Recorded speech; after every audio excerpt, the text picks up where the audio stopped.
It's April 6, 2016. I'm Brittness Fitness. Today we're going to talk about a topic near and dear to my heart, compulsive overeating. If you are a compulsive overeater, you know who you are, and you know what it feels like. I need go no further. We're not going to talk about the ins and outs of what that is and why it happens. We're going to talk about how you can help yourself if you find yourself in this situation. The inspiration for this idea comes from Charles Duhigg, who wrote a book called The Power of Habit. Now, I've not actually read the book. I listened to a podcast where he was being interviewed, and it made so much sense to me that I applied it to my own life and had magical results. So I feel like it's a tool that you could use if you find yourself here that could also potentially give you magical results. What you need to do is get yourself a journal. And in that journal, you need to write down 3 things. 1, the trigger. 2, the behavior. And 3, the reward. You're going to have to collect some data over some time before you can actually apply this. So do those steps first. Now, what do I mean by trigger?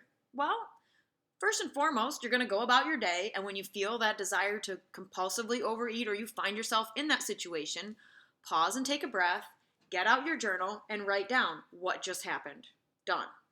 Second thing you need to write down is your behavior, which should be pretty consistent, as in overeating or eating this or stuffing my face or whatever it is for you. The third thing you got to write down is the reward, and this is going to take some thought. You're going to have to ask yourself, so what am I getting out of this? Now, you might not get some answers right away, but that's okay.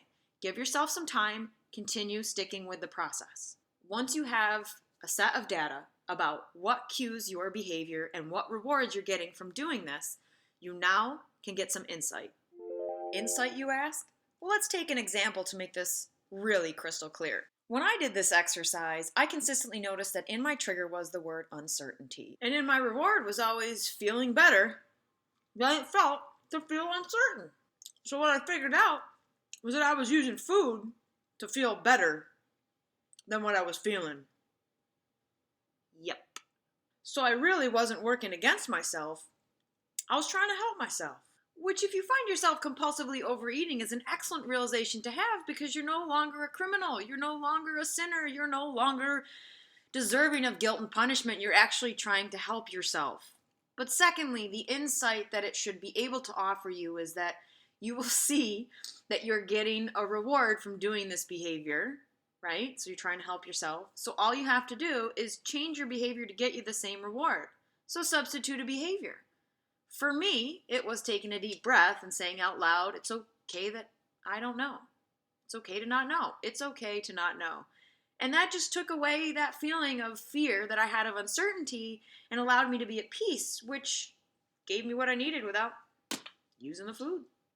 Pretty cool. It's my hope that that made things absolutely crystal clear that the insights you can gain from doing this exercise are absolutely tremendous. The cost to you is the cost of the journal and some of your time, and being willing, obviously, to look at yourself and be honest with yourself. You don't have to show anybody your journal, just keep it to yourself.